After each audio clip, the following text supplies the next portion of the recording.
করতাম, বিজেপিতে যোগদান দিলাম। আমার ভালো লাগে না ওই দল, কেননা আমি এতদিন ধরে করে আসছি, দেখতে পাচ্ছি যে রাজ্যের কি পরিস্থিতি। দুর্নীতি থেকে কাটমানি থেকে সবকিছু চালু আছে এই রাজ্যে। মানুষরা বেরোলে সুরক্ষিত পাচ্ছে না, ভাই বোন বলো, মা বোনেরা বলো, কেউ সুরক্ষিত নেই এই সমাজে। মাননীয় মমতা ব্যানার্জি মহিলা হয়ে সরকার নিজে করছেন, কিন্তু মহিলাদেরকে সুরক্ষিত দিতে পারছেন না।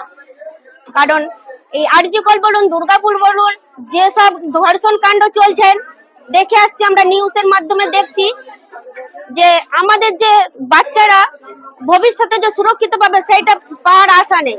কারণ না, এই যে দুর্নীতি চলছে, এই কারণে আমরা বুঝে গেছি যে মা বোনেরা সবাই বুঝতে পারছি যে আমাদের বাচ্চাদের ভবিষ্যৎ অন্ধকার।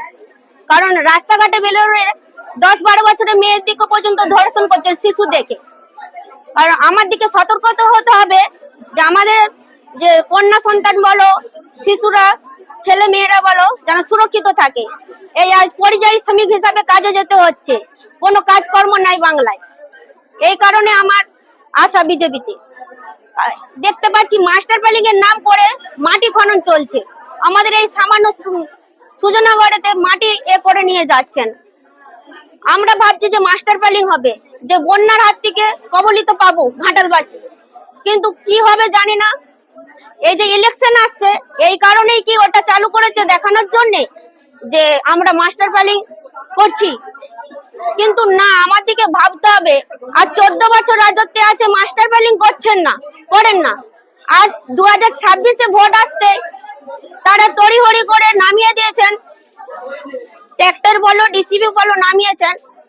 আমাদের বাড়ির সামনে থেকে মাটি খনন করে নিয়ে চলে যাচ্ছে।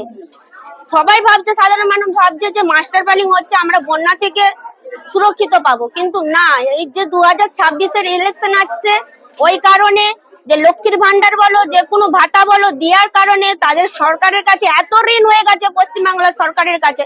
ওই যে ঋণগুলো করতে হবে, ওই মাটি বিক্রি করে ঋণের টাকা করার জন্য লক্ষ্মী